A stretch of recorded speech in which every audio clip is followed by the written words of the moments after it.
بسم اللہ الرحمن الرحیم۔ محترم و مکرم جناب پیر ارشد مختوم قریشی صاحب،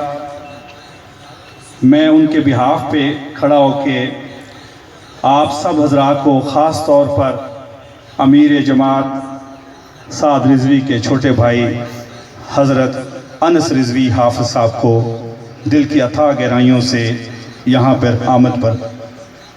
استقبال کرتا ہوں اور بسم اللہ جی آئیں کہتا ہوں۔ میں جانتا ہوں کہ وقت بہت تنگ ہے اور میرے لیے مشکل یہ ہے کہ اس مختصر سے وقت میں ایک دو عدد اعلانات کرنے ہیں، تھوڑی سی بات کرنی ہے کیونکہ زیادہ وقت جو ہے میرا خیال ہے میں تو درمیان میں آ گیا ہوں۔ ایک طرف میرے ایک بڑے مجاہد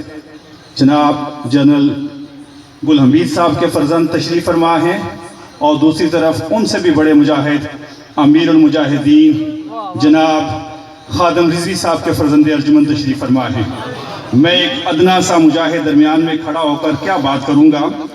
لیکن بہرحال مجھے حکم ملا ہے تو میں بھی کچھ تھوڑی سی 2-4 منٹ آپ کے لوں گا، زیادہ وقت بالکل نہیں لوں گا۔ میرے لیے یہ باعث فخر ہے کہ اسی منچ کے اوپر، اسی سٹیج کے اوپر محترم جناب امیر المجاہدین خادم حسین رضوی صاحب تشریف فرما تھے اور مجھے کچھ کہنے کا موقع ملا۔ میں نے ان کے سامنے بھی جو الفاظ کہے تھے،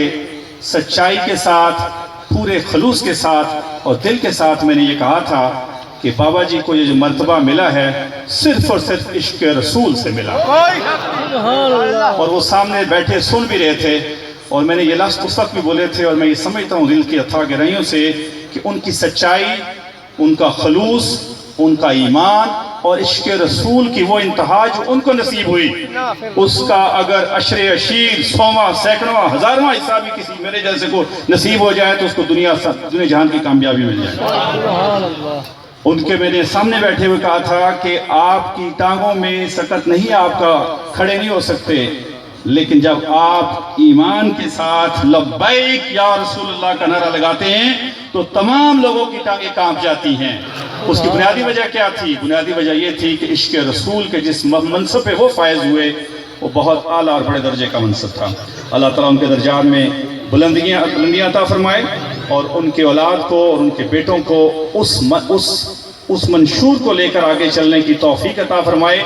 کہ جو سچا اور سچے نبی کا کلمہ بلند کرنے کے لیے ہے۔ میں ذاتی طور پہ اس وقت بھی کہا تھا اور اب بھی یہ سمجھتا ہوں کہ ہمارا یہ فرض بنتا ہے کہ اس مقصد کے لیے اقدامِ درمِ سخن جس طرح ہم سے ہو سکے اس میں تعاون کریں۔ میں زیادہ وقت نہیں لینا چاہتا، میں صرف ایک اعلان جس کے لیے مجھے پیر صاحب نے حکم دیا وہ میں عرض کر دوں۔ جہاں پہ کھانے کا انتظام ہے، یہ کناتیں وغیرہ لگی ہوئی ہیں لیفٹ سائیڈ پہ، یہاں پہ 3.5 کنال پلس کی کوئی جگہ ہے یہ جو ہماری ہے، یہاں پر ایک انشاءاللہ تعالیٰ ایک خوبصورت بہت بلند اور زبردست قسم کی مسجد، جامع مسجد کی شکل میں انشاءاللہ تعالیٰ آپ جلد دیکھیں گے، اس کی تعمیر کا اعلان کرنا ہے اور محترم